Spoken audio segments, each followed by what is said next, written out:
Hello guys and welcome back to our YouTube channel that is pharmacy. So आज की इस video lecture के अंदर हम स्टार्ट करने वाले हैं अपना नया टॉपिक जो कि है फार्मास्यूटिकल पैकेज। फार्मास्यूटिकल पैकेज को पढ़ने से पहले मैं आपको कुछ बातें बता दूं, जैसे कि इससे पहले हमने जो टॉपिक कवर किए थे उसमें हमने बात करी थी कि पैकेजिंग क्या होता है, पैकेजिंग मटेरियल्स कितने टाइप के होते हैं, जिसमें हमने बात करी थी कि प्राइमरी, सेकेंडरी और टर्शरी तीन प्रकार के पैकेजिंग मटेरियल्स होते हैं। और टर्शरी पैकेजिंग मटेरियल्स को हमने बोला था कि एंसिलरी पैकेजिंग मटेरियल्स भी कहते हैं।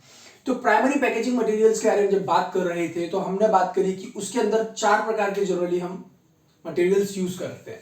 पहला होता है ग्लास, दूसरा प्लास्टिक, तीसरा रबर और चौथा जो हमने यूज किया था वो था मेटल्स। ठीक है, सो उसके बाद हमने ग्लास को डिटेल में पढ़ा, प्लास्टिक को डिटेल में पढ़ा, रबर को भी डिटेल में पढ़ा और उसके बाद में हमने मेटल्स को भी डिटेल में देखा। ठीक है, फिर हमने कंटेनर्स के टाइप के बारे में भी बात की थी और उसके बाद में अब हम अपने नेक्स्ट टॉपिक पर जंप करने वाले हैं जो कि है pharmaceutical package. So pharmaceutical package let's see क्या होते हैं। जनरली फार्मास्यूटिकल पैकेज की अगर आप बात करो तो एक पैकेज क्या होता है, पार्सल लाइक कंटेनर, मतलब पार्सल लाइक्स जो होते हैं वो होता है पैकेजिंग।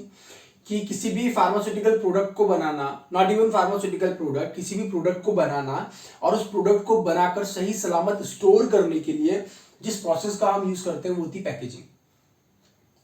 आप जनरली सिंपल सा स्टोर करके रूम में भी रख सकते हो, पर मान लीजिए अगर वो लिक्विड डोजेस फॉर्म हुआ तो उसको कहीं ना कहीं स्टोर करके रखना पड़ेगा। डिस्प्ले करने के लिए जो यूजेस होते हैं वो हम यूज करते हैं जनरली पैकेजिंग। जो मेथड हम यूज करते हैं वो होती पैकेजिंग। फार्मास्यूटिकल पैकेज की अगर मैं बात करूं तो जनरली पैकेजेस जो होते हैं उसके दो पोर्शन होते हैं। पहला होता है कंटेनर, ठीक है, और दूसरा होता है क्लोजर। ठीक है, सो फार्मास्यूटिकल पैकेज की अगर हम बात करें तो पहला होता है कंटेनर और दूसरा होता है हमारा क्लोजर। सो सबसे पहले अगर हम कंटेनर की बात करें तो कंटेनर्स जो होते हैं ऐसे मटेरियल्स होते हैं, या आप बोल दीजिए सिंपल सा मैं आपको बताऊं कंटेनर क्या होते हैं, कि इस तरह के जो आपके मटेरियल्स, जो इस तरह के बॉटल्स टाइप के स्ट्रक्चर्स जो देखते हैं ना, they are containers. Containers are substances which is used to contains the material। Contain मतलब कि उसको खुद के अंदर स्टोर करके रखता है। मान लीजिए अगर ये कोई मटेरियल है, इस मटेरियल को अगर मैं इसके अंदर पोर कर दूं तो ये मटेरियल आपके इधर आ जाएगा। सो ये जो मटेरियल आप देख रहे हैं ना, उसके बाद में ये जो पैकेजिंग मटेरियल होगा इसको बोलेंगे कंटेनर। कंटेनर के वेरियस टाइप्स होते हैं, ठीक है। सो कंटेनर के वेरियस टाइप्स को भी देख लेते हैं कि कंटेनर के वेरियस टाइप्स कौन कौन से होते हैं। ठीक है, सो कंटेनर्स को स्टार्ट करने से पहले मैं आपको बता दूं कि containers are the devices which is generally used to hold the drug. So पहले इसकी डेफिनेशन लिख लेते हैं कि कंटेनर्स क्या होते हैं। So containers are the devices which is used to store the drug। हमारी जो ड्रग हमने बनाई है उस ड्रग को स्टोर करने के लिए जो हम मटेरियल्स या डिवाइसेस का यूज करते हैं वो होते हैं कंटेनर्स। फॉर एग्जांपल्स, जैसे कि अगर हम बात करें कि ये हमारा कंटेनर है, सेम वही कंटेनर वापस बना रहा हूं मैं। डायग्राम पे मत जाइएगा, आड़े टेढ़े बन रहे हैं, आई नो, ठीक है। सपोज करके चलिए ये कंटेनर है और ये कंटेनर की नेक, राइट। सो इस नेक पे आप देखेंगे इस तरह से जो होती हैं क्लोजर लाइनिंग टाइप की होती हैं, ठीक है। सो वो जनरली जो होता है ना वो क्लोजर्स के लिए यूज होता है, अभी हम उसको भी पढ़ने वाले हैं। और उसके बाद में हमारा जो ड्रग है, इस ड्रग को अगर हम इस कंटेनर के अंदर पोर कर देते हैं सो ड्रग हमारे यहाँ आ गया। सो इसीलिए फिर अब इस रिस्पेक्ट में हम बोलेंगे कि containers are the devices which is used to store the drug.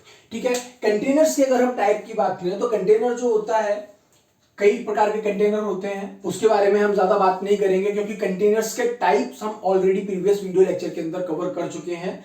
और अगर आपने वो वीडियो नहीं देखा है तो उसकी लिंक आपको डिस्क्रिप्शन बॉक्स में मिल जाएगी, आप देख लीजिए। मैं पूरी फुल प्लेलिस्ट की वीडियोस में लिंक डाल दूंगा, आप प्लेलिस्ट को विजिट कर सकते हैं। और उसके बाद में अगर आप ऐसे नहीं जा पा रहे हैं तो आप सिंपल सा चैनल को विजिट करिए और विजिट करने के बाद में आप प्लेलिस्ट में जाके उसको चेकआउट कर सकते हैं, ठीक है। सो कंटेनर्स की बात हम अभी नहीं करेंगे, इतना बस इतना सा बेसिक आपके लिए समझना ज्यादा जरूरी था इस वीडियो के अंदर। अब हम बात करेंगे क्लोजर्स के बारे में, ठीक है। सो क्लोजर आपको क्या लगता है कि क्या होते हैं क्लोजर्स? ठीक है, क्लासिफिकेशन अगर हम बात करें कंटेनर्स की क्लासिफिकेशन की अगर हम बात करें, क्लासिफिकेशन का container on the basis of their shape. So generally कई प्रकार के होते हैं, जैसे फॉर एग्जांपल ग्लास होता है ना, और ग्लास के बाद में अगर आप बात करो वाइल्स होते हैं, एम्प्यूल्स होते हैं, कॉलिप्सिबल ट्यूब्स होती हैं।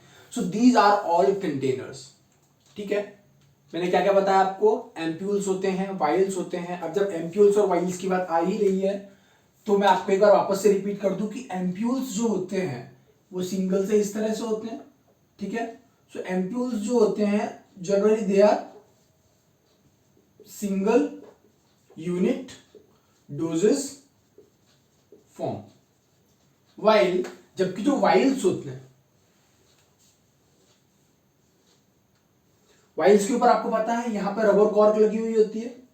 ठीक है, और ये जो कॉर्क होती है, ये जो रबर होती है, रबर के अंदर एक टेंडेंसी होती है जिसको बोलते हैं रीसीलेबिलिटी टेंडेंसी। मतलब कि रबर्स के अंदर, एक्चुअली रबर्स का जब इवेल्युएशन करते हैं, जो मैं आपको आगे बताने वाला हूं, तो रबर का इवेल्युएशन करने का एक ये भी टेस्ट होता है कि उसके अंदर फ्राइजिबिलिटी, उसकी री जो सीलेबिलिटी होती है उसको भी हम चेक करते हैं।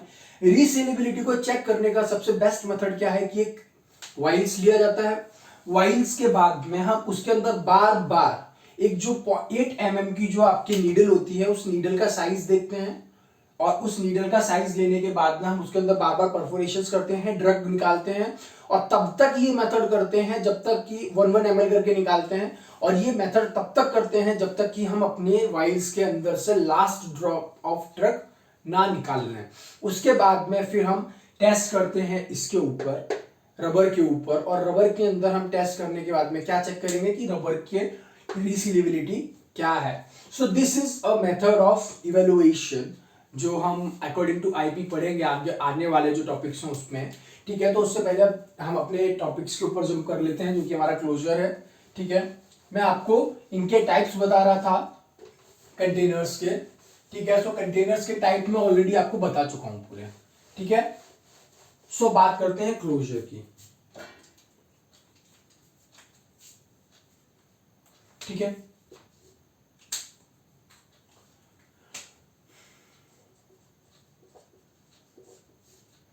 क्लोजर क्या लगता है आपको क्या होते हैं closures?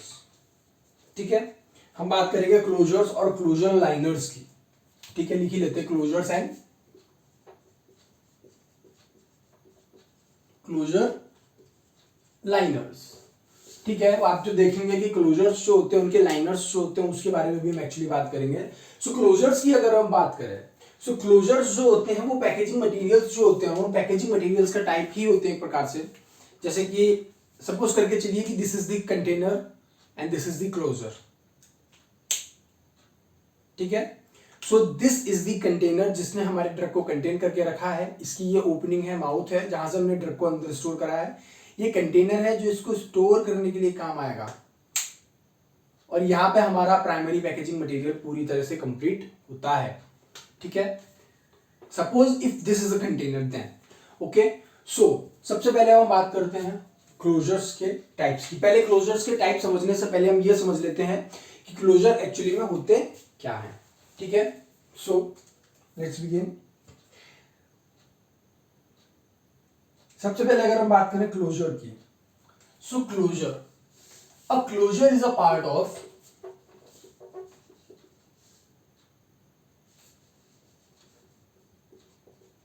a closure is a part of container. A closure is a part of containers or package. Containers की जगह आप पैकेज कर लो तो ज्यादा बेटर है, क्योंकि कंटेनर्स और क्लोजर को मिलाकर ही हमारा पैकेज बनता है। ठीक है, so closure is a part of packaging.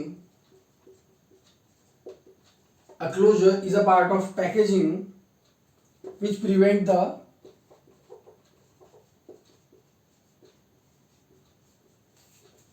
escaping of materials, या फिर आप बोल दीजिए ड्रग, क्योंकि अगर हम फार्मास्यूटिक्स की बात कर रहे हैं तो हम ड्रग के साथ में डील कर रहे हैं, तो ड्रग के रिस्पेक्ट में बात कर रहे हैं। ठीक है, फ्रॉम द कंटेनर्स। ठीक है, सो हमने क्या बोला कि क्लोजर जो होते हैं वो पैकेजिंग का टाइप होते हैं जो कि प्रिवेंट करते हैं किसी भी मटेरियल्स को उसके क्लोजर से, कंटेनर से, नॉट क्लोजर, कंटेनर से एस्केप करने के लिए। फॉर एग्जांपल जैसे कि मैं अगर बात करूं कि जैसे ये कंटेनर हमने सिंपल सा रखा था, दिस इज द कंटेनर, और इस कंटेनर के अंदर अगर क्या हो, मैं अगर गैसेस को स्टोर कर दूं या फिर जो वोलेटाइल ऑयल्स होते हैं उसको स्टोर कर दूं, या फिर आप सिंपल सा बोल दीजिए कि ये फॉर्मूला किस चीज का है, आप बताइए मेरे को। सिंपल क्लोरोफॉर्म है ना, ये इतना तो पता ही है अपने को।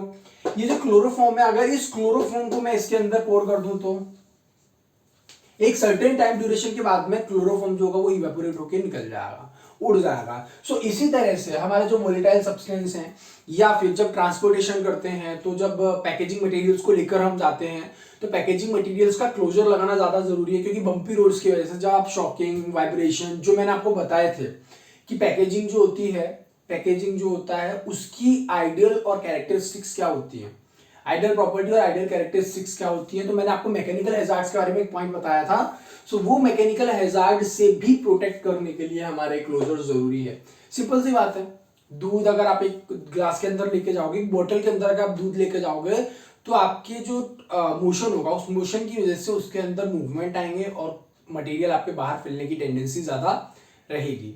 तो जब मटेरियल बाहर फैल रहा है तो आप उसको स्टोर करके नहीं रख पाओगे, और इसीलिए हम क्लोजर से उसको ढक्कन को बंद कर देते हैं ताकि वो एस्केप ना हो पाए।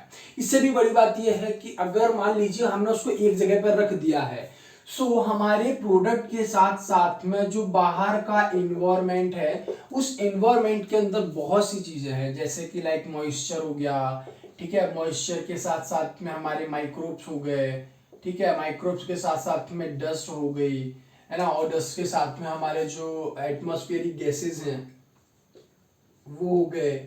सो ये सारे की सारी चीजों को भी प्रिवेंट करता है आपके मटेरियल्स के अंदर आने से, ठीक है। So this is the closure. और क्लोजर लाइनिंग की अगर बात करें, सो अगर आप देखेंगे कि अगर आप किसी बॉटल को देखते हैं या किसी मतलब कंटेनर को देखते हैं, अभी आपको बताता हूं मैं, जैसे कि ये कंटेनर आप देख रहे हैं, दिस इज द कंटेनर। इस कंटेनर्स के अंदर अगर आप लाइन देखोगे ना, तो ये जो लाइन देख रहे हो ना, this is the closure lining. इस तरह से ये क्लोजर के अंदर लाइन होती है, और ये जो अंदर का जो इस तरह से आप मटेरियल देख रहे हो ना, इस मटेरियल को क्या बोलते हैं मैं ये भी आपको बताऊंगा। बाकी आप ये जो नेक देख रहे हैं, इस नेक पे अगर आप देखोगे ना, ये राउंड राउंड जो होती है एक लाइनिंग सी बनी होती है, ठीक है, उसका क्या इंपॉर्टेंस है वो भी अभी हम देखेंगे, ठीक है। सो मैंने आपको बता दिया कि क्लोजर और क्लोजर लाइनर्स क्या होते हैं। अब हम बात करते हैं कि क्लोजर जो होते हैं ना, कंटेनर्स जो होते हैं, या फिर आप बोल दीजिए कि क्लोजर्स जो होते हैं,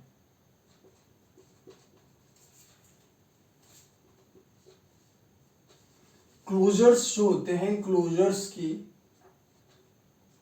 5 टाइप्स होते हैं, और आप ऐसा बोल सकते हैं कि इन 5 प्रकार में ये 5 तरह से आपको क्लोजर देखने को मिल जाते हैं। पहला टाइप, दूसरा, तीसरा, ये चौथा और ये 5वां टाइप। Let's see. सो पहला कंटेनर का टाइप जो है वो है आपके स्क्रू ऑन, और इसी को हम बोलते हैं थ्रेडेड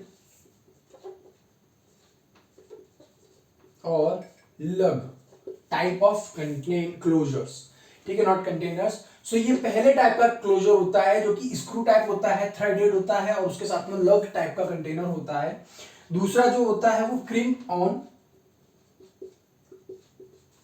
जो क्राउन होते हैं ना, क्राउन टाइप के मतलब कि आप सिंपल सा ऐसा बोल सकते हैं कि जैसे कि अगर ये क्लोजर होते हैं ना, सो कोल्ड ड्रिंक्स यहाँ कितने लोगों ने पी है, वो जो हम इस तरह से मतलब खोलते हैं जनरली। सो उधर आप देखोगे ना तो उसकी जो शेप होती है ना वो क्राउन टाइप की होती है, वो इस तरह से रहती है ना, कुछ इस तरह से, ठीक है। और ऑल ओवर द बाउंड्री वो चारों तरफ रहता है, मतलब कि उसकी अगर आप लाइनिंग देखोगे ना, ऊपर से अगर आप करके देखोगे ना तो इस तरह से मिलता है, वो क्राउन शेप होता है, ठीक है। तो उसको बोलते हैं क्रिम्प ऑन और क्राउन कंटेनर्स, ठीक है। सो ये हमारे दूसरे टाइप का कंटेनर्स हुआ। अगर हम तीसरा टाइप के कंटेनर की बात करें तो होता है तीसरे टाइप का कंटेनर जिसको बोलते हैं प्रेस ऑन कंटेनर, ठीक है, प्रेस ऑन कंटेनर। ठीक है, जो चौथे प्रकार का कंटेनर होता है उसको बोलते हैं रोल ऑन, और पांचवा जो होता है उसको बोलते हैं फ्रिक्शन। ठीक है, सो प्रेस ऑन जो होता है इसको हम बोलते हैं snap, not Snapchat. Okay, this is snap. So this is the 5 basic types of closures, जिसमें इन बेसिक 5 प्रकार के क्लोजर्स आपको बेसिक फॉर्म के अंदर आपको अवेलेबल रहते हैं मार्केट में, और आपको इजीली दिख भी जाएंगे। जैसे कि मैं आपको बात करूं स्क्रू ऑन टाइप कंटेनर्स। ठीक है, स्क्रू ऑन टाइप कंटेनर्स, और जो आप बोल सकते हैं कि थ्रेडेड और लग टाइप ऑफ कंटेनर्स जो होते हैं, ये जो होते हैं ये एक ही तरह के कंटेनर्स होते हैं। मतलब कि क्या होता है ना, इनको अगर आप देखोगे ना तो ये क्लोजर्स जो होते हैं ये ऑलमोस्ट सिमिलर टाइप के होते हैं, इसीलिए हमने इन तीनों को एक साथ में रखा है। ठीक है, ऐसा नहीं है कि ये जो स्क्रू ऑन है इसी को थ्रेडेड बोलते हैं और स्क्रू ऑन थ्रेडेड को लग बोलते हैं, ऐसा नहीं है। ये तीनों अलग अलग हैं, काफी सिमिलर होते हैं एक दूसरे के लिए, इसीलिए हमने इनको एक कैटेगरी के अंदर रखा है। स्क्रू ऑन तो आपको बेसिक सिंपल सा समझ में आ रहा होगा। स्क्रू टाइट, स्क्रू जैसे स्क्रू पकड़ते हैं, स्क्रू को टाइट करते हैं साथ, तो उसको घुमाते हैं। सो घुमाने वाले टाइप के जो कंटेनर्स होते हैं वो screw on type of containers हो जाते हैं। अब हम इनको एक एक को देखते हैं। ठीक है, सो अभी तक मैंने आपको बता दिया कि क्लोजर्स और क्लोजर टाइप ऑफ कंटेनर्स क्या थे। ठीक है, सो अब हम पर्टिकुलर एक एक कंटेनर के एक एक हम कैपिंग जो है क्लोजर्स के टाइप को एक एक डिटेल में हम पढ़ेंगे कि screw on type of containers क्या है, थ्रेडेड टाइप ऑफ कंटेनर्स क्या है, और उसके साथ में लग टाइप ऑफ कंटेनर्स क्या होते हैं। ठीक है, सो सबसे पहले हम बात करते हैं आपके थ्रेडेड स्क्रू के। ठीक है, थ्रेडेड स्क्रू कैप।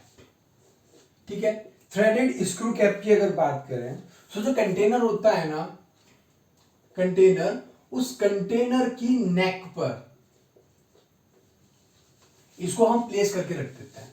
थ्रेडेड नेक स्क्रू कैप जो होती है इसको हम प्लेस कर देते हैं, प्लेस्ड ओवर द कंटेनर नेक। ठीक है, जो कंटेनर होता है उस कंटेनर की नेक पे हम इसको कंटेनर को ये कैप को हम प्लेस कर देते हैं, और जिसकी वजह से क्या होता है ना,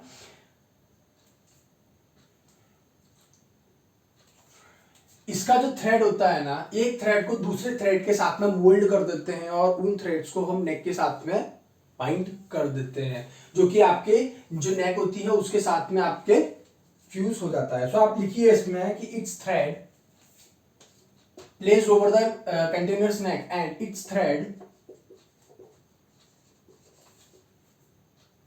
engage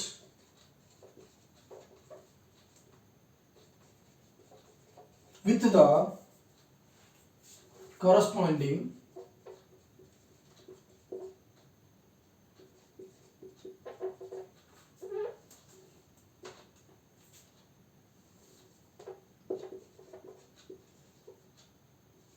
थ्रेड्स मोल्ड ऑन नेक। ठीक है, ये जो गर्दन होती है ना, गर्दन मतलब क्या बोल सकते हैं कि बॉटल की जो गर्दन होती है जिसको नेक बोलते हैं, पूरा कर लीजिए, और नेक ऑफ बॉटल्स। ठीक है, so simple C threaded on में हमने क्या करा है कि कंटेनर्स जो होते हैं, कंटेनर की एक नेक होती है।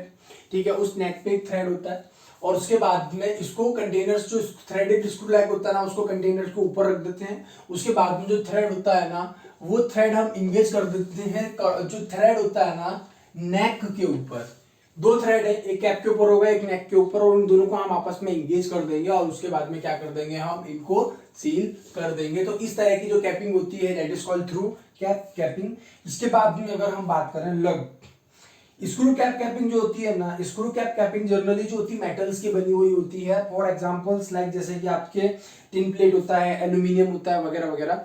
सो उन सब की आपकी मेटल प्लेट कंटेनर्स जो होते हैं वो उनकी, सो आपके जो स्क्रू कैप है जनरली उन्हीं से मिलकर बने हुए होते हैं। ठीक है, अब अगर हम बात करें कि जो एल्यूमिनियम है उसके बाद में प्लास्टिक्स है, जनरली ये जरूरी नहीं है कि वो मेटल्स के बने हों, मेटल्स के साथ साथ में वो आपके प्लास्टिक्स के भी हो सकते हैं। जैसे प्लास्टिक्स के टाइप मैंने आपको बताया था, थर्मोसेटिंग टाइप का होता है, थर्मोप्लास्टिक टाइप के होते हैं, उस टाइप के वो उनसे भी मिलकर बने हुए हो सकते हैं। ठीक है। अब अगर हम उसके बाद बात करें कि जो लग टाइप ऑफ कंटेनर्स होते हैं, वो लग टाइप ऑफ कंटेनर्स जनरली किसके बने हुए होते हैं? ये इसका प्रिंसिपल जो है ना, लग टाइप ऑफ कंटेनर्स,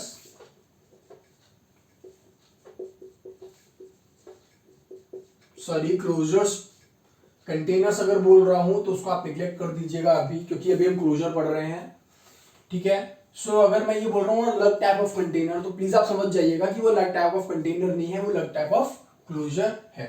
सो ये लग टाइप ऑफ क्लोजर जो है, they are quite similar to the, they are quite similar to the screw cap closures, ठीक है। स्क्रू कैप क्लोजर्स जो होते हैं उन्हीं के टाइप, ये काफी सिमिलर और क्लोजर से मिलती जुलती होती है। उसके बाद में अगर हम बात करें, सो इसमें क्या होता है ना कि जो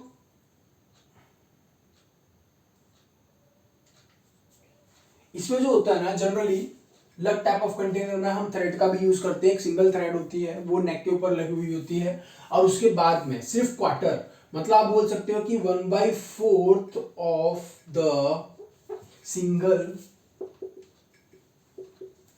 turn is required to close.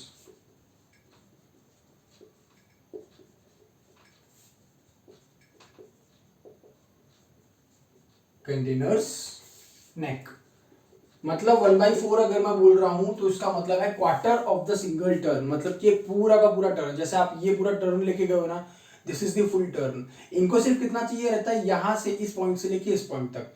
So this is the 1/4 of a whole circle. So they just need a quarter circle for their sealing or for the closure of the container neck. यहाँ पे container ही है, यहाँ closure नहीं है।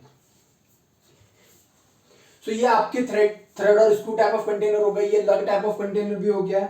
इसके बाद अगर हम बात करें तो क्राउन कैप कंटेनर्स जो होते हैं, ठीक है, ये मैंने आपको पहला बता दिया, screw type of container, thread type of container और लग टाइप ऑफ कंटेनर, जो मैंने आपको पहला बताया था वो। अब दूसरा जो होता है वो होता है क्राउन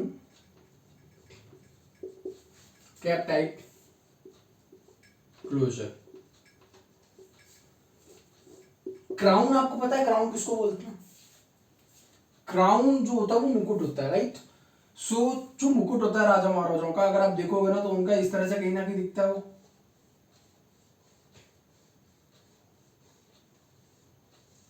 राइट, इस तरह से दिखता है ना क्राउन। यहाँ पे हीरे मोती जवाहरात जो कुछ भी वो जड़े हुए होते हैं।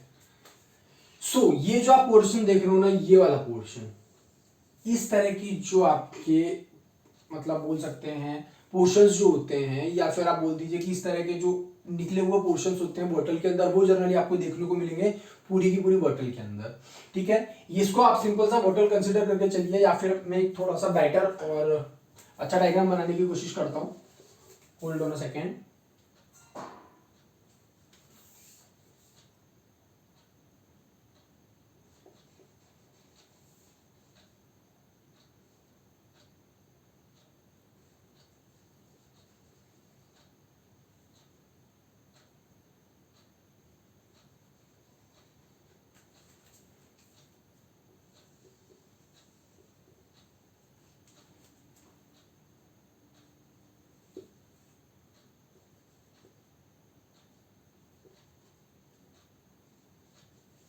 इस तरह का, मतलब कि सिंपल सा आप इसको कंसिडर करके चलिए, ये आपके फुल कंटेनर है, ठीक है, और ये आपके लाइनिंग है, ये बीच में ओपन पोर्शन खाली है, ठीक है ना। सो इस तरह का कंटेनर होता है कि उस कंटेनर में ना आपको लाइनिंग दिख जाएगी, मतलब सिंपल सा इस तरह से है आपके क्लोजर, और क्लोजर जो है उस क्लोजर के ऊपर आपको इस तरह से आपके निकले हुए नुकीले टाइप के पदार्थ निकले हुए आपको दिख जाएंगे, वो जनरली जो होता है क्राउन। आप देखोगे ना तो एक ये मुकुट जो होता है ना, मुकुट के जैसे लग रहा है ना, क्राउन के जैसा, इसलिए इसको बोलते हैं crown cap type of closure.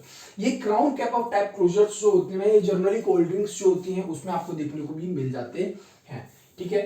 सो मैं इसको रब कर देता हूं।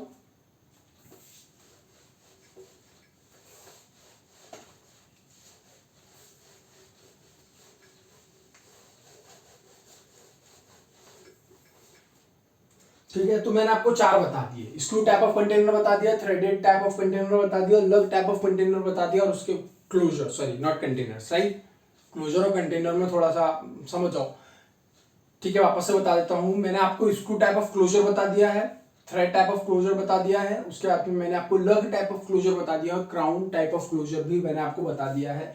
इसके बाद में अगर हम बात करते हैं तो नेक्स्ट जो क्लोजर आता है वो आता है ना आपके रोल ऑन क्लोजर्स। ये सेकंड, आप थर्ड बोल दीजिए कि थर्ड जो होता है वो आता है रोल ऑन क्लोजर्स।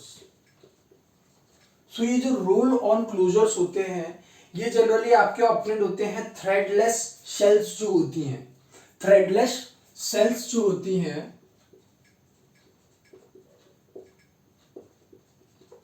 यहां से हमको ये रोल ऑन क्लोजर्स मिलते हैं। इनके शेल्स जो होते हैं ना वो ग्लास की बोतल्स जो होती है ना उनकी थ्रेडेड नेक के ऊपर उनको रख दिया जाता है। इनके शेल्स जो होते हैं उनको थ्रेडेड नेक के ऊपर रख दिया जाता है, उसके बाद में उनको प्रेस कर दिया जाता है, और फिर प्रेस करने के बाद में ना ये थ्रेडेड जो नेक होती है वो फिर सील हो जाती है, ठीक है। सो ये थ्रेडलेस शेल्स जो होते हैं, थ्रेडलेस शेल्स जो होते हैं वहां से हमको ये मिलते हैं। और उसके बाद में अगर हम बात करें, हाँ ठीक है, अगर हम बात करें तो हमारे पैकेजिंग जो होती है वो कंप्लीट हो जाती है with the help of this type of rolls और क्लोजर टाइप ऑफ क्लोजर्स, ठीक है। सो इसके बाद अगर हम बात करें, इसकी कुछ मैं आपको बातें बता देता हूं कि कुछ पॉइंट्स अगर आपको नोट करना हो तो मैं नोट करवा देता हूं।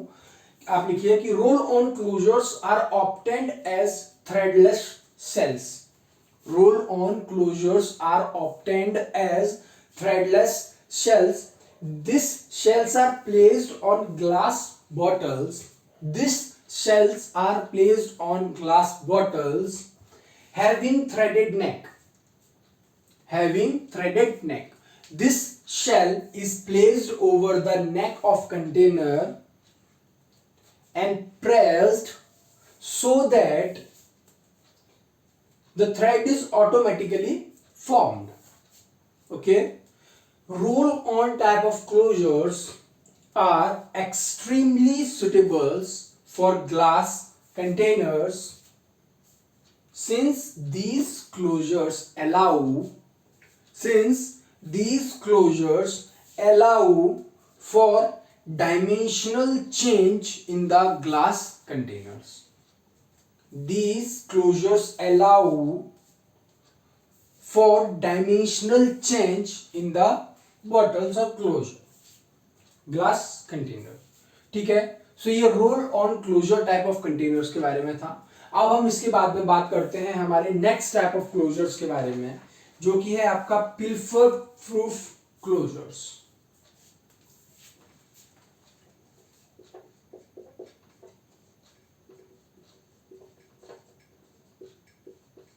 अगर आपको ये क्लियर नहीं हो रहे हो तो मैं आपको एक सजेशन दूंगा कि इंटरनेट पर बहुत सारे, आप जैसे इंटरनेट पर सर्च करते हैं ना, इनकी अगर आप पिक्चर्स भी सर्च करोगे ना तो आप ज्यादा और बेटर तरीके से समझ पाओगे कि रोल ऑन क्लोजर्स कैसे दिखते हैं, पिल्फर प्रूफ क्लोजर्स जो होते हैं वो कैसे दिखते हैं, क्राउन जो क्लोजर्स होते हैं वो कैसे दिखते हैं आपको, ठीक है। सो पिल्फर प्रूफ क्लोजर्स के बारे में अगर हम बात करें, पिल्फर प्रूफ क्लोजर्स के बारे में बात करें, so they are quite similar like roll on closures. They are quite similar like roll on closures. अगर आप इनके प्रिंसिपल्स की बात करोगे ना तो इनका प्रिंसिपल्स भी जो होते हैं वो काफी सेम और सिमिलर होते हैं एक दूसरे से, ठीक है। अब अगर हम बात करें कि एडिशनल लेंथ जो होती है पिल प्रूफ क्लोजर्स की बात करो, तो जैसे कि अगर आपने बॉटल्स, बियर बॉटल्स देखी होंगी, बियर बॉटल्स की अगर आप क्लोजर की बात करो तो क्लोजर जो होता है आपको इस तरह से बड़ा दिखाई देता है एज कंपेयर टू, राइट। ये तो सिलेंडर जैसा दिख रहा है ना, इस तरह से नहीं, आप इसको इस तरह से समझिए, ठीक है। ये बॉटल होती है, राइट। और कुछ जो आप दारू की बॉटल्स देखेंगे, वाइन बॉटल्स देखेंगे तो उनका क्लोजर कुछ इस तरह से दिखता है। जनरली क्लोजर्स आप देखोगे तो इस तरह से दिखता है, राइट। तो आप इनकी लेंथ में फर्क देख पा रहे हैं ना।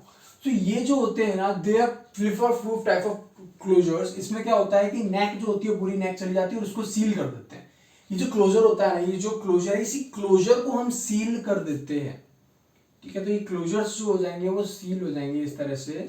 तो ये जो क्लोजर्स जब सील होंगे ना तो आपको हटाने के लिए आपको इनको ही क्लोजर्स को ही ब्रेक करना पड़ेगा, बॉटल्स की नेक को आपको तोड़ना पड़ेगा. So you can also consider it as a type of tampered resistance packaging. वो क्या होती है वो अभी हम बात करेंगे थोड़ी देर में. ठीक है.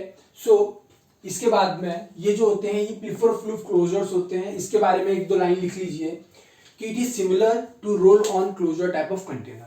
It is similar to roll-on closure type of container and it has a greater skirt length. It has a greater skirt length. ठीक है. ये जो देख रहे हैं ना इसकी लेंथ जो होती है वो ज्यादा होती है.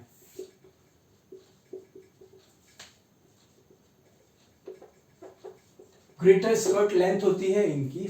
प्लीफ्रूफ आपके जो क्लोजर्स होते हैं उनकी. ठीक है.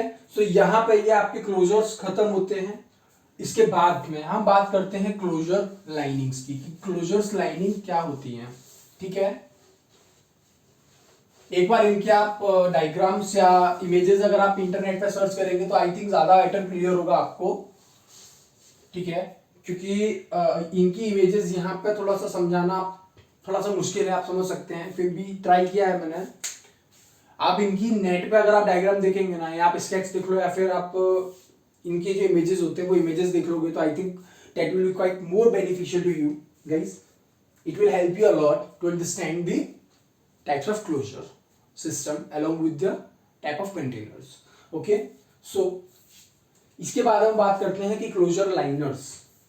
यहाँ पे क्लोजर्स हमारे खत्म हुए. अब हम बात करेंगे क्लोजर लाइनर्स की. ठीक है. क्लोजर लाइनर्स की अगर हम बात करें so it is defined as any material that is inserted in a cap. It is defined as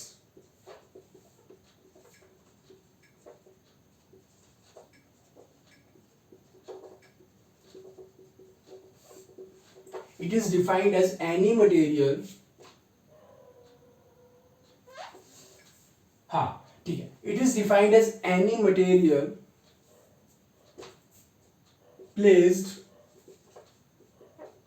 inside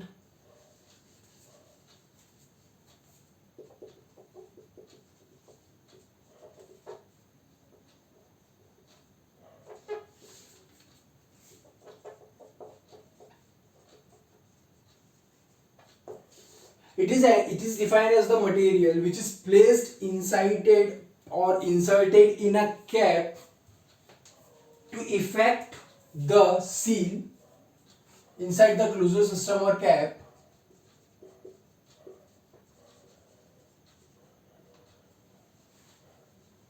to effect the seal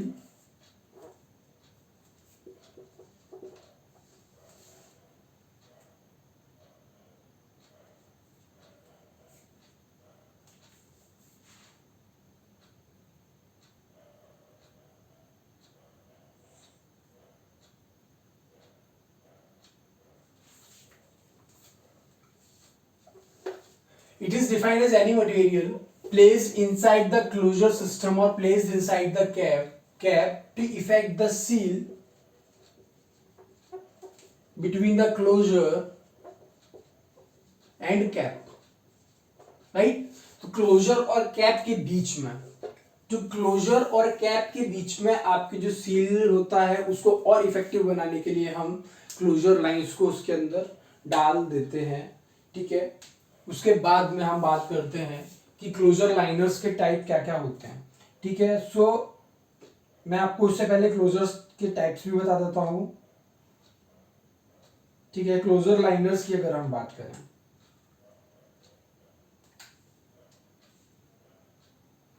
आप इनको ऐसा भी बोल सकते हैं कि ये जो क्लोजर लाइनर्स होते हैं ना they are the extra protection.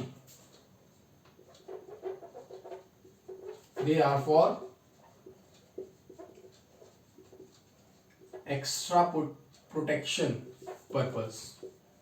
Right. इनके अगर आप टाइप की बात करते हो तो जनरली दो प्रकार के होते हैं. आपका पहला जो क्लोजर सिस्टम होता है वो पहला क्लोजर सिस्टम आपके होता है होमोजीनियस टाइप. ठीक है. Homogeneous type. तो सबसे पहले अगर होमोजीनियस टाइप की बात करें तो दिस इज अ डिस्क और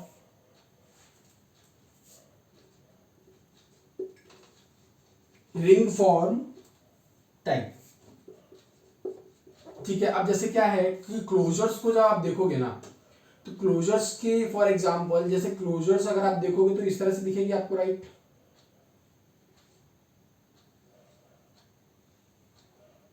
ठीक है, सो ये जो बॉटम वाला पोर्शन आप देख रहे हो ना, इस बॉटम वाले पोर्शन पे एक एक्स्ट्रा यहां कवर, इस पे एक्स्ट्रा जो होती है ना डिस्क और रिंग टाइप, मैं आपको दिखा देता हूं, कंटेनर में है ये एक्चुअली। तो ये जो आप देख रहे हैं ना अंदर क्वेश्चन टाइप जो मटेरियल लगा हुआ है, ये अंदर निकल जाता है क्या बाहर? आई डोंट थिंक सो कि ये निकलेगा। ठीक है, फिर भी समझ जाइए कि ये जो क्वेश्चन टाइप कंटेनर, ये क्लोजर के अंदर जो क्वेश्चन टाइप आप देख रहे हैं, they are the closure liner and it is a type of homogeneous closure liner. ठीक है, होमोजीनियस हो गया। अब होमोजीनियस के बाद अगर हम दूसरे टाइप के कंटेनर की बात करें तो वो दूसरा टाइप का कंटेनर जो होता है वो होता है heterogeneous. Heterogeneous type of closure. ठीक है, ये हेट्रोजीनियस टाइप ऑफ क्लोजर्स की अगर आप बात करो, सो ये जो होते हैं ये आपके एक्चुअली फोम लाइक सब्सटेंसेस होते हैं। So these heterogeneous systems or heterogeneous closure lines are foam type substances and they are disc or ring type substances। foam type substances की अगर आप बात करो, सो यहां पे मैं आपको बताता हूं, जनरल आइडिया देता हूं कि जब स्टेरलाइजेशन करते हैं, जब स्टेरलाइजेशन करते हैं तो जो बीकर होता है या कॉनिकल फ्लास्क होता है, उस कॉनिकल फ्लास्क के ऊपर हम रुई जो होती है, हमारी कॉटन जो होती है, कॉटन का एक प्लग बनाते हैं जिसको बोलते हैं कॉटन प्लग। अब अगर सपोज करके चलिए वैसा ही कॉटन का एक प्लग जो बहुत ठोस हो, काफी ठोस हो, और उस कॉटन के प्लग को अगर मैं नेक पे लगा दूं और ऊपर से क्लोजर लगा दूं, सो वो जो मटेरियल्स आपको दिखेंगे ना, they are type of heterogeneous materials. So आप इस तरह से कंसिडर करके चल सकते हैं कि दे आर लाइक दिस। ठीक है, इस तरह से क्लोजर कंटेनर्स दिख जाएंगे आपको, और वो छोटे और बड़े depending on the conditions. Okay, right. So इस तरह के क्लोजर्स जो दिखेंगे, क्लोजर लाइनिंग, सो इस तरह की क्लोजर लाइनिंग को बोलते हैं hydrogenous type of closures lining. Okay, so यहाँ पे आपके जो क्लोजर है लाइनर्स खत्म होते हैं। अब हम बात करते हैं कि फैक्टर्स अफेक्टिंग क्लोजर लाइनिंग। मैं आपको जनरली बता देता हूँ ऐसे ही कि फैक्टर्स अफेक्टिंग जो होते हैं उसमें सबसे पहला फैक्टर जो आता है सिलेक्शन के लिए लाइनर्स के, कि अगर हमें लाइनर्स को सिलेक्ट करना है, कि किसी भी लाइनर को अगर हमें बनाना है, तो सबसे पहले वही बात है, आइडियल प्रॉपर्टीज अगर हम जब देखते हैं तो उसमें हम क्या बात करते हैं कि नॉन रिएक्टिव होना चाहिए, चीप होना चाहिए, उसके साथ में प्रोडक्ट के साथ में वो रिएक्ट नहीं करे, इनर्ट हो, और सिंपल सी बात ये है कि क्लोजर अगर हम बनना लगा रहे हैं तो ऐसा ना हो कि वो मटेरियल को एब्जॉर्ब करता रहे। ठीक है, वो प्रॉपर्टी उसके अंदर नहीं होनी चाहिए। उसका अपीयरेंस क्या है, उसकी थिकनेस क्या है, इस चीज के ऊपर भी हमारे क्लोजर्स लाइनिंग के जो फैक्टर्स होते हैं वो डिपेंड करते हैं। उसके बाद में ये भी है इसके अंदर फैक्टर्स कि गैस और जो वाटर ट्रांसपिरेशन रेट होती है वो स्लो होना चाहिए, क्योंकि अगर मैंने बोला कि गैस और जो वाटर है इनकी अगर ट्रांसपिरेशन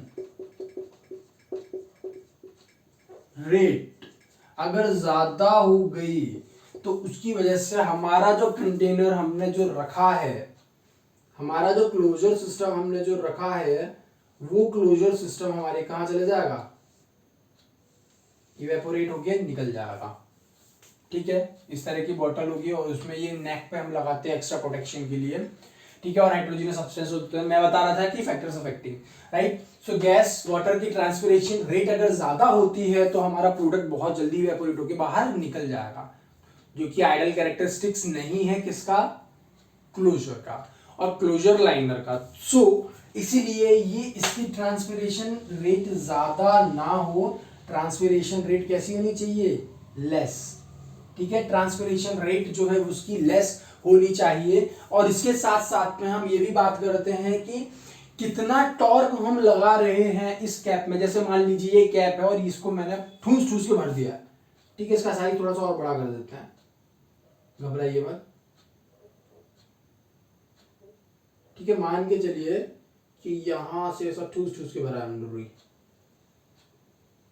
ठीक है, और ये हमारे क्लोजर लाइनर है।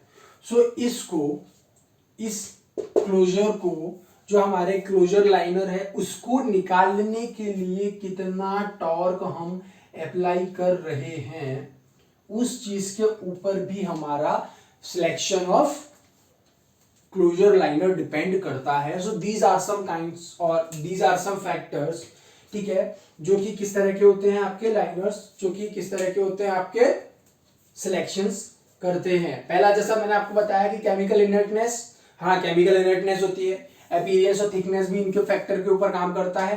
अपीयरेंस और थिकनेस के साथ साथ अगर हम बात करें कि गैस और वाटर ट्रांसपिरेशन, गैस और वाटर इवेपोरेशन जो ट्रांसमिशन रेट होती है वो कम होनी चाहिए। उसके साथ साथ में टॉर्क हम कितना लगा रहे हैं वो, उसके साथ में इफेक्टिव कितना है वो, और इसके साथ में हम उसकी इनर्टनेस भी देखते हैं कि कितना इनर्ट है, और इनर्ट के साथ साथ हम ये भी देखते हैं कि उसकी शेल्फ लाइफ कितनी ज्यादा है, हीट रेजिस्टेंस टेंडेंसी कितनी ज्यादा है, और उसके साथ में हम ये भी देखते हैं कि इकोनॉमिकली वो चीप होना चाहिए।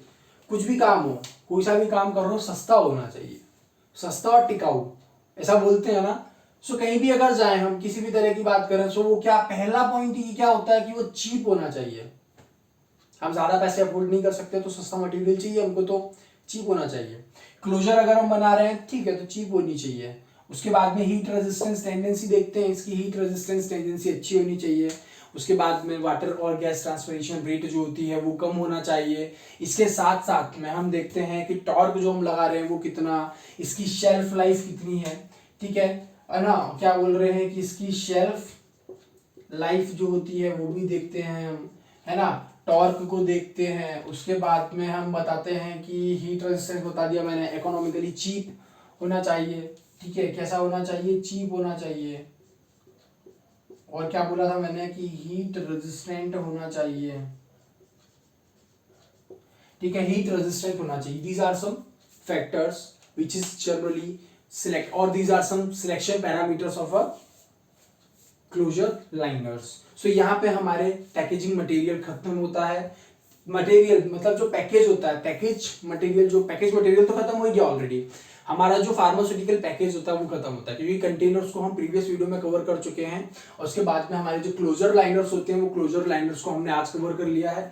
इसके बाद में एक छोटा सा टॉपिक है जिसको हम देखते बात करते हैं कि टेम्पर्ड रेजिस्टेंस क्या होती है, टेम्पर्ड रेजिस्टेंस पैकेजिंग क्या होती है, उसके बारे में हम बात करते हैं, ठीक है।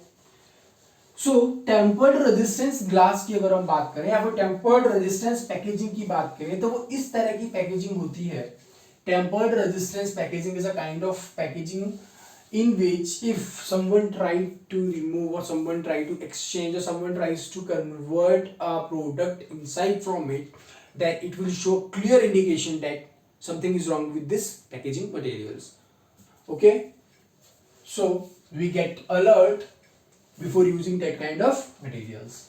Okay, so closure लाइनिंग यहाँ पे खत्म हुआ। मैंने आपको बताया कि टेम्पर्ड रेजिस्टेंस ग्लास जो होते हैं वो किस तरह के होते हैं, ठीक है। टेम्पर्ड रेजिस्टेंस पैकेजिंग क्या होती है, सबसे पहले उसकी बात करते हैं।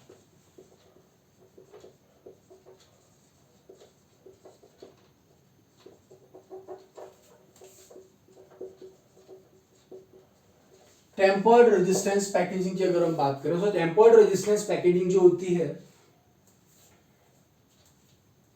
सो जनरली इनके अंदर आप बोल सकते हो कि इंडिकेटर होते हैं या फिर सर्टेन साइंस होते हैं, ठीक है। इनके अंदर कुछ इंडिकेटर्स होंगे या इनके अंदर साइंस होंगे जो कि ये दर्शाते हैं कि पैकेज के साथ में छेड़छाड़ की गई है या नहीं की गई है, ठीक है। और साइंस के साथ साथ में आप ये भी बोल सकते हैं कि there are some certain kind of barriers which we need to cross before reaching the product। हमारे प्रोडक्ट तक पहुंचने के लिए कुछ इंडिकेटर्स या फिर कुछ बैरियर्स होते हैं। इंडिकेटर्स वो वाले इंडिकेटर नहीं कि हम एनालिसिस कर रहे हैं तो एनालिसिस के अंदर में मिथाइल ऑरेंज, मिथाइल रेड ये सब डाल दिया, वो इंडिकेटर यहाँ यूज करेंगे। इंडिकेटर का मतलब बेसिक मतलब ही यही होता है कि इंडिकेटर्स आर द मटेरियल्स और science, indicators are the type of chemical form, or in case of analysis they are chemicals, while in case of IP there are certain signs or indication which indicates that. That's why they are called as indicator. They usually indicates the process. If someone as I told you that we need to cross these indicators of barriers, these barriers before reaching the product. If we just try to cross the barrier, and after which if we start even after that if we try to sell our product, then they indicates that the product which you are used to buying, it is having certain uncertainty or some kind of usual, मतलब simple सा आप बोल सकते हैं ना कि मतलब उसके अंदर जो है छेड़छाड़ की गई है। सिंपल सा शब्द जो है, ये जो टेम्पर्ड रेजिस्टेंस पैकेजिंग है, they are the new pattern form, और ये new type of packaging materials होते हैं, ठीक है। सो इनके अंदर अगर हम बात करें, सो इसके अंदर आपके जो कुछ एफडीए प्रूव्ड जो टेम्पर्ड रेजिस्टेंस पैकेजिंग होती है, उसके एग्जांपल्स अगर मैं आपको बताऊं तो जैसे कि आपके फिल्म रैपर्स होते हैं, ब्लिस्टर पैकेजिंग होती है, स्ट्रिप पैकेजिंग होती है, उसके बाद में आप बोल दीजिए कि आपके shrink, seal and bends type of packaging जो होती है वो भी इसके टाइप्स होते हैं। और उसके बाद में अगर आप बात करो फॉइल्स, पेपर, प्लास्टिक, पाउचेस जो होते हैं वो भी इसके टाइप्स होते हैं। और उसके बाद में अगर आप बोलो कि सील्ड ट्यूब्स जो होती हैं, एरोजोल कंटेनर्स जो होते हैं वो इसके टाइप्स होते हैं। सो सिंपली मैं बस आपको यहाँ पे एक बेसिक आइडिया दे रहा हूँ। टेम्पर्ड रेजिस्ट क्लास को या टेम्पर्ड रेजिस्टेंस पैकेजिंग को हम आने वाली नेक्स्ट वीडियो लेक्चर के अंदर हम पढ़ेंगे पूरा डिटेल में। हमारे पास में सिर्फ 2 वीडियो और बनेगी, मतलब सिंपल सा है कि 2 टॉपिक और बच रहे, हमारा पूरा पैकेजिंग मटेरियल खत्म हो जाएगा, जिसमें हमारे टेम्पर्ड रेजिस्टेंस पैकेजिंग बच रहा है। और उसके बाद में हमारे टेस्ट ऑफ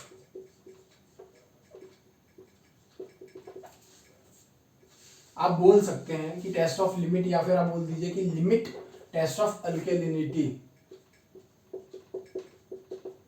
ये जनरली हमारे बच रहे हैं, जो हम किसके अकॉर्डिंग करेंगे, आईपी के अकॉर्डिंग करेंगे। इसके अंदर मैं आपको बताऊंगा कि मतलब बॉटल क्रश मेथड और वाटर अटैक मेथड जो होता है वो यूज करते हैं, ठीक है। मेटल्स के लिए यूज करते हैं, मेटल्स के साथ साथ में ग्लास के लिए भी यूज करते हैं। So they are certain evaluation methods through which we evaluate our packaging materials. Okay, so आज की इस वीडियो लेक्चर को मैं यही समाप्त करता हूँ। मिलता हूँ आप लोगों से नई वीडियो लेक्चर के अंदर, तब तक के लिए स्टे सेफ और स्टे हैप्पी। मैं जाने से पहले एक बात बोलूँगा कि जो यूजर्स नए हैं और अगर फर्स्ट टाइम आप देख रहे हैं तो प्लीज सब्सक्राइब और लाइक शेयर सब्सक्राइब कर दीजिएगा चैनल को, क्योंकि हम आपको इस तरह का डिटेल में कंसेप्ट आपको प्रोवाइड करा रहे हैं। और साथ साथ में हो सकता है आपके लिए 1 लाइक ज्यादा मैटर नहीं करता हो, पर एक सिंगल लाइक हमारे लिए काफी मैटर करता है। सो जिन्होंने हमको सपोर्ट किया अभी तक उनके लिए थैंक यू वेरी मच। मिलते हैं आप लोगों से नई वीडियो लेक्चर के अंदर, तब तक के लिए स्टे सेफ स्टे हैप्पी। सो जाने से पहले मैं आपको बता दूं कि हमारा जो नया वीडियो आएगा ना, उसका टॉपिक रहेगा tampered resistance packaging. Okay, bye bye guys.